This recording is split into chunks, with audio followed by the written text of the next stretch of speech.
বাড়িতে 7 তলা বিল্ডিং, সেই ব্যক্তিও কিন্তু এই মাটিতেই শুয়ে আছে। বাড়িতে 3 তলা বিল্ডিং, সেই ব্যক্তিও শুয়ে আছে। অজস্র ধন সম্পত্তির মালিক, অজস্র টাকা পয়সার মালিক, গাড়ি ঘোড়া সবকিছু রয়েছে, তারপরেও কিন্তু এই মাটিতেই শুয়ে আছে।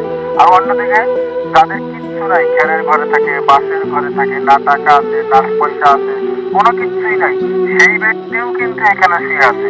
না গরিব না ধনী, কোনো ভেদাভেদ নাই, সবাই কিন্তু এই মাটিতেই শুয়ে আছে।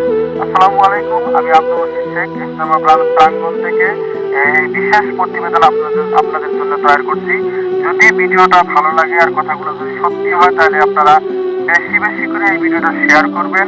ধনী আর গরিবের যে পার্থক্য নেই, ধন সম্পত্তি থাকা ধন সম্পত্তি না থাকা মানুষের যে কোনো পার্থক্য নাই, মানুষ যে মানুষই হয় সেই কথাটা এই ভিডিওর মাধ্যমে প্রমাণিত হবে এবং আপনারা দেখতেই পাচ্ছেন।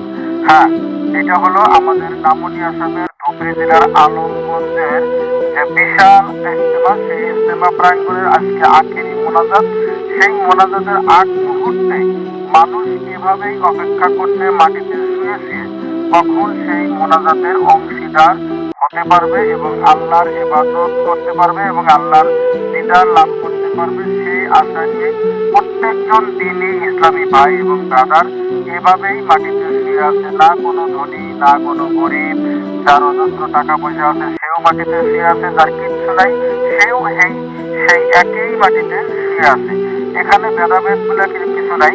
আমরা গ্রামে, আমাদের সমাজে, আমাদের দেশে, আমাদের পাড়ায় আমরা বিভিন্ন জনে আমরা গরিব ধনী পার্থক্য খুঁজে বেড়াই, কিন্তু এখানে দেখছেন আপনি কোনো ধরনের পার্থক্য নেই। সবাই একটা করে প্লাস্টিকের কাপড়ের উপরে, ছোট্ট একটা তিরপলের তলে এবং কি খালি মাটিতেও শুয়ে থাকা এখানে দৃশ্য আপনারা দেখতে পাবেন। এভাবে দেখছেন হাজার হাজার লক্ষ লক্ষ মানুষ প্রচন্ড শীতের মধ্যেও এভাবে ইজতেমা প্রাঙ্গণে আখেরি মোনাজাতে অংশীদার হওয়ার জন্য, অসীম সওয়াবের ভাগীদারি হওয়ার জন্য, আল্লাহর দিদার লাভ করার জন্য, আল্লাহর নৈকট্য লাভ করার জন্য, আল্লাহ তাআলার ইবাদত করার জন্য, আল্লাহকে সন্তুষ্ট করার জন্য।